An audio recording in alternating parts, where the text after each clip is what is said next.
संजय द्विवेदी जी, कानपुर से। राधे राधे। महाराज जी, पहलगाम आतंकवादी हमला जो हुआ था, उन इनके पुत्र उसमें शहीद हो गए। महाराज जी कह रहे हैं कि हम धर्म से और श्रेष्ठ कार्य भी करते थे, पर ईश्वर द्वारा ऐसी घटना हुई तो बहुत अंदर व्यथित मन है महाराज जी, इसलिए। हाँ, मन तो व्यथित हो ही जाएगा। बड़े बड़े सूरवीरों का हो गया। जब अभिमन्यु जी पधारे तो अर्जुन जी की हालत खराब थी। अर्जुन जी को भगवान स्वयं समझा रहे थे, फिर भी वो व्यथा को प्राप्त हो रहे थे, क्योंकि पुत्र प्रेम पिता के हृदय में जो होता है, जब उसका पुत्र वियोग को प्राप्त होता है तो वही हृदय जानता है। अपने लोग तो सहानुभूति के वचन बोल सकते हैं, लेकिन जिसके हृदय में होता है उसका हृदय जानता है। पर अब ये जो होना है वो होके रहेगा। तो अब आप देखिए, उन्हीं उन्हीं जीवों का वहां पहुंचना हुआ जिनका प्रारब्ध संपन्न हो चुका था। अब वो निमित्त कुछ भी बने, आज तक कभी किसी ने काल को दोषी नहीं कहा। मारता सबको काल है, काल को कोई दोषी।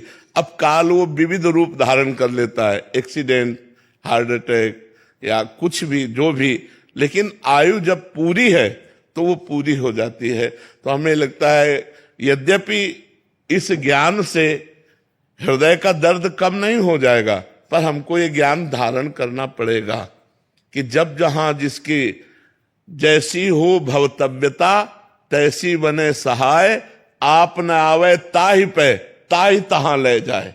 अब आप देखो, अगर एक दिन ना जाते, एक दिन पीछे हो जाते, घटना बच जाती। लेकिन उसी समय जहां जो कुछ लीला होनी है वो लीला, तो इसलिए धैर्यवान बनो, हृदय को। बहू है, पत्नी 2 महीने पहले विवाह हुआ था। नहीं, हम व्यथित हैं। हम भी कई दिन तक व्यथित रहे जब ये घटनाएं सुनी ना, कई दिन तक। तो आप तो वहां उपस्थित होगी। हम जिसके आंखों के सामने, आज तो सब पत्नियों के सामने तो पूछ के मारा था कि अगर हिंदू हैं तो बोलिए।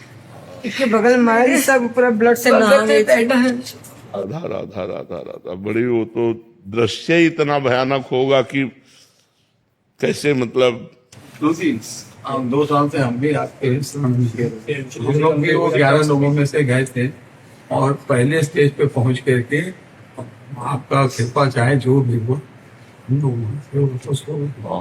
साथ में हम भी थे, लेकिन हम आधे रास्ते से लौट आए थे। हमें अच्छा नहीं लग रहा था वहां जाने में, तो अपने काम बैठे हैं, बेटा तुम लोग चल आने। अब तो धैर्य धारण करना पड़ेगा बच्चा, वो तो। लेकिन तुमने वो दृश्य देखा है, वो कितना भयानक दृश्य होगा, जिस दृश्य को आपने अपने सामने देखा कि अपना जीवन साथ। हम लोग के दिमाग से जाता ही नहीं। हमारे गुरु रमण तिवारी महाराज नाम जप करते मेरे। हाँ बिल्कुल, नहीं नहीं, आप चर्चा कर रहे तो हमारा हृदय व्यथित हो रहा है। वो कई दिन व्यथित रहा, जब हमने घटना सुनी कई दिन व्यथित रहा। जैसे आप फिर ताजा हो गया। आप तो दृश्य देखे हैं, और आपके तो पति गए हैं, पुत्र गए हैं। अपने लोग तो केवल सुनकर तो भी हृदय व्यथित हो जाता है। पर आपको धैर्यवान बनना चाहिए। हम लोग का मन बहुत नहीं, अब धैर्यवान बनो। रोने से या व्यथित होने से, डिस्टर्ब होने से अब हाथ तो कुछ लगेगा नहीं।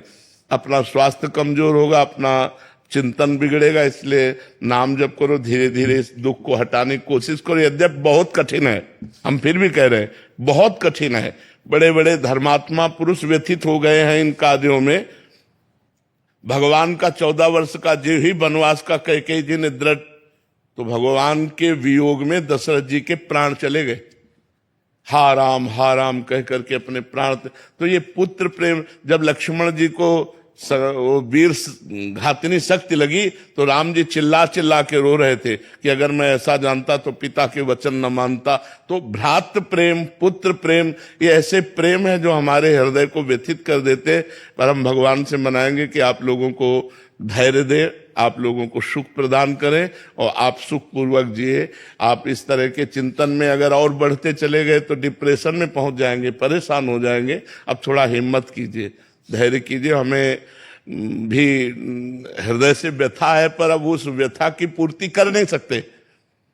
अब वो ऐसी कोई सामान तो है नहीं जो बाजार से लाके दी जा सके। एक बार जो आकृति मिट गई, वो सृष्टि में दोबारा चाहे लाख कोशिश करो वो मिलने वाली नहीं है। अब वो पुत्र मिलने वाला नहीं, चाहे हम तुम दिन भर बैठकर रोएं या दिन भर बैठकर भगवान से प्रार्थना करें, अब वो दोबारा नहीं आ सकता। तो हमें चाहिए धैर्य पूर्वक नाम जप करें और अपने हृदय को संतुष्ट करें। भगवान की बड़ी विचित्र लीला है, बड़ी विचित्र लीला है, मतलब इसमें कुछ कहा नहीं जा सकता है।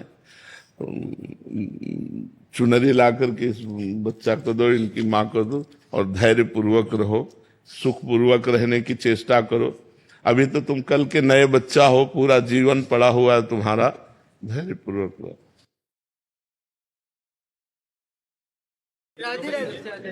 धैर्य पूर्वक रहना, धैर्य पूर्वक रहना।